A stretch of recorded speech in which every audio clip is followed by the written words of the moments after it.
กลยุทธ์ทุกรูปแบบหลายมิติคดีความต่างๆเนี่ยยายแจ๋มเนี่ยก็ไม่เคยสนใจที่จะไป Oke, aku lagi nonton ini ya, live dari Mr. Genius atau Acarya. Terus juga aku nonton ada keterangan terbaru dari dokter otopsi kedua dari Teng Monida, adalah dokter Pontip. Ada beberapa hal yang menurut aku menarik untuk kita bahas dan sekaligus itu akan mengupdate berita terkini apa terkait dengan tenggelamnya Teng Monida. Mungkin teman-teman kalau ngelihat video ini agak sedikit berbeda, ini karena aku lokasinya lagi berada di Chiang Rai dan aku lagi ada pekerjaan di sini.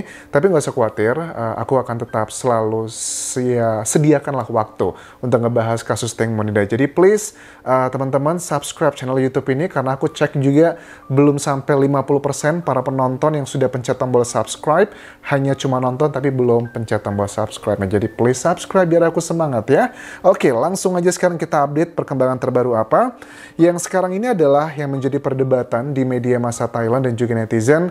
Mr. Acharya itu menyerang Ibu Panida. Ini bagian pertama dulu ya sebelum kita ke bagian-bagian yang lainnya. Mr. Acharya itu menuduh bahwa Panida bukanlah ibu kandung dari Teng Monida, which is ini 10 tahun lalu atau 12 tahun lalu. Kasus ini juga sempat mencuat di media massa, kemudian mereka semua, Teng Mo beserta kedua orang tuanya, itu mengklarifikasi itu semua tidaklah benar. Tapi ini kembali muncul, apalagi dengan ditambah di video sebelumnya kan aku sudah ngebahas Mr. Acharya itu sudah datang ke provinsi, bukan Mr. Acharya, tapi ada tim ya, ada 3 orang yang memberikan testimoni di Provinsi Ubon Ratchathani, bahwa si Teng Mo itu adalah anak dari perempuan yang memang sudah meninggal dunia dan sudah aku bahas di video sebelumnya. Karena kenapa ini menjadi penting? Karena kalau seandainya memang benar Teng Monida bukanlah anak kandung dari Ibu Panida, ya Ibu Panida kayaknya bakal kehilangan banyak hal. Pertama untuk masalah harta yang nggak bisa diambil sama Ibu Panida, kemudian juga mengenai hak tentang kasus ini ya. Kasus ini kan untuk yang menentukan apakah akan bisa dilaporkan hal-hal lain yang deliknya adalah delik aduan, itu kan hanya Ibu Panida yang bisa gitu, yang lainnya nggak bisa gitu teman-teman. Oke, sekarang kita lanjut ke update berikutnya lagi adalah dari Bang Jack. Bang Jack di beberapa, kayak 2 hari terakhir ya, sehari yang lalu sih kemarin ya, aku baca lihatnya, si Bang Jack ini mengupload foto baru teman-teman, itu di Facebooknya Teng Monida. Fotonya sih ini nggak jelas, ini clear kayak capturean gitu, tapi kalau aku bisa melihat ya analisaku ini kayak sini tumpukan plastik atau karung gitu, karena ada sesuatu hal yang dibungkus besar banget. Tapi yang menarik tuh aku nggak tahu ini apa isinya, nanti mungkin teman-teman kalau punya ada prediksi apa, tapi yang ditulis dalam captionnya kurang lebih intinya begini, video yang belum saya keluarkan ini hanya capture, kenapa kata jenius nggak dikeluarkan, belum saatnya, tunggu keputusan dari kejaksaan, kalau keputusan yang nggak sesuai baru akan saya keluarkan. Itu yang diberikan keterangannya oleh si Bang Jack, yang kita tahu bahwa dia adalah orang yang selalu mengupload beberapa video dan juga foto-foto di akun Facebooknya Teng Monida.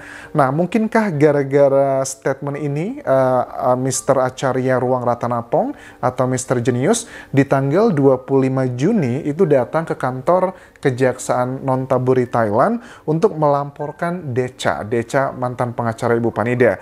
Ini ada hubungannya dengan si Bang J karena yang dilaporkan itu pasalnya adalah pasal penipuan ke Panida dengan bilang ada klip bukti Tang Mo dibunuh malam hari itu. Nah, ini kan juga related dengan keterangannya si Bang Jack. Bang Jack adalah orang yang termasuk yang percaya. Dia mengatakan, ini ada capture-annya nih, ini belum aku kebuka aja. Oh, nah, Deca juga pernah mengatakan hal tersebut ke Ibu Panida, dan Mr. Acharya ada buktinya bahwa itu kalau memang benar ada klip tersebut, mana dikeluarkan. Kalau enggak berarti Anda bohong, itu Anda menipu si Ibu Panida. Nah, kalau aku lihat dari Mr. Acharya ini strateginya menurut aku cukup pintar ya. Karena apa?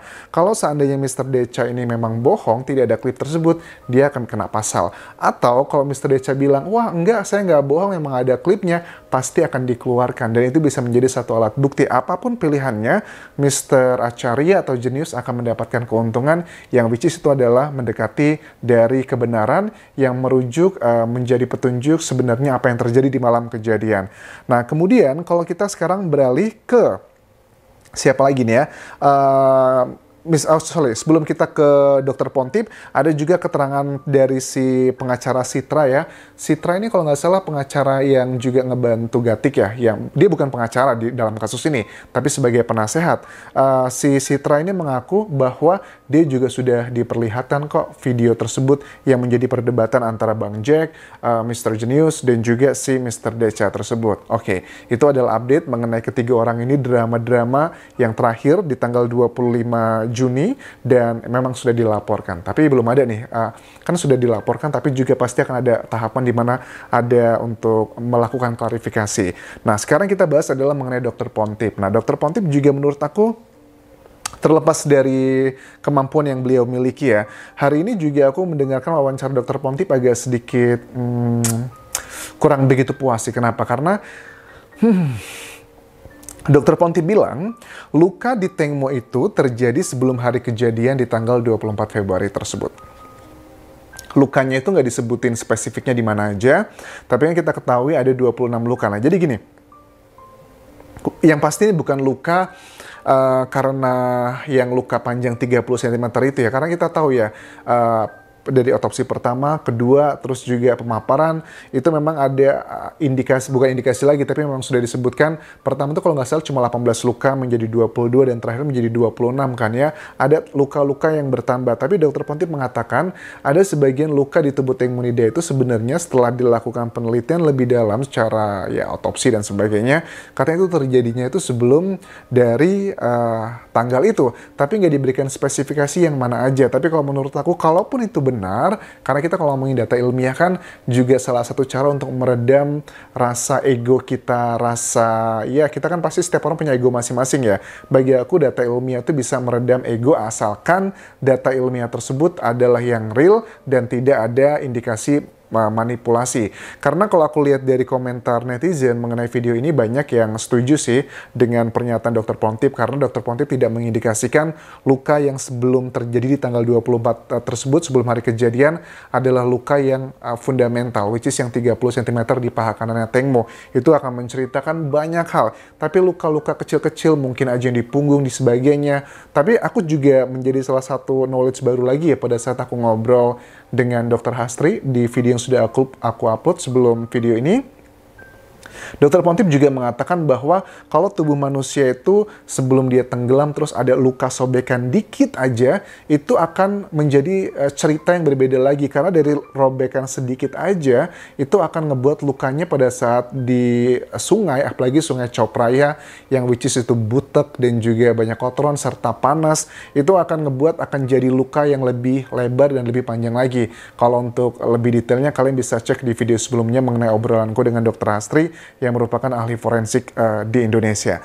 Nah, ini adalah luka yang diklarifikasi, tapi Dokter Pontip tidak mengatakan bahwa mentang-mentang ada luka yang sudah terjadi sebelum kejadian tersebut, artinya tidak ada indikasi yang aneh-aneh gitu. Tapi Dokter Pontip juga harus menyeimbangkan, jangan hanya untuk mencari popularitas maksudnya statement ataupun juga opini yang mengarah ke sana, tapi juga harus lebih dengan detail mana yang terjadi sebelum kejadian, mana yang sudah terjadi setelah kejadian, dan semua itu bukan hanya opini tapi ada alasan dan data-data secara ilmiahnya. Dan nggak mungkin lah Dokter Pontip juga akan menjelaskan secara teknis kenapa seperti ini, kenapa seperti itu, karena masyarakat umum juga pasti akan sangat pusing mempelajari semua itu. Tapi paling nggak dengan kredibilitas yang dia miliki, aku yakin sih, memang aku yakin ada sebagian yang terjadi lukanya Tengmo itu sebelum di hari kejadian. Mungkinkah yang ada bengkak-bengkak di beberapa bagian tubuh Tengmo, kan ada yang biru-biru, bisa aja itu adalah lukanya terjadi sebelum di hari kejadian tersebut. Jadi itu teman-teman yang bisa aku update mengenai Tengmonida untuk hari ini. Mudah-mudahan kalian juga terus setia ya mengawal kasus ini, karena sekali lagi ini bukan tentang seorang selebriti, tapi bagi aku adalah tentang kita mengawal sebuah keadilan gitu. Dan kasus seperti ini tuh sebenarnya tipikal terjadi banyak di ASEAN ya, negara-negara Asia Tenggara seperti Indonesia, Malaysia, Singapura, terus juga ya Thailand juga termasuk. Jadi kita banyak kemiripan. Mudah-mudahan ini bisa menjadi pelajaran banyak untuk kita semuanya. Paling nggak kita ngerti lah ada ilmu forensik yang bisa kita dapatkan, dan mudah-mudahan bisa membantu penyidik pada saat terjadi sesuatu hal, kita akan membuat lokasi ataupun juga hal-hal yang berhubungan dengan alat bukti menjadi steril. Sampai ketemu lagi di video berikutnya. Jangan lupa follow Instagramku dan juga Facebook pageku di Anjas di Thailand, karena ada banyak hal-hal menarik yang aku upload di kedua akun tersebut di Insta Story-nya. Sampai ketemu lagi di video berikutnya, dan juga please subscribe channel YouTube ini. Kapun kerap semuanya. Bye-bye.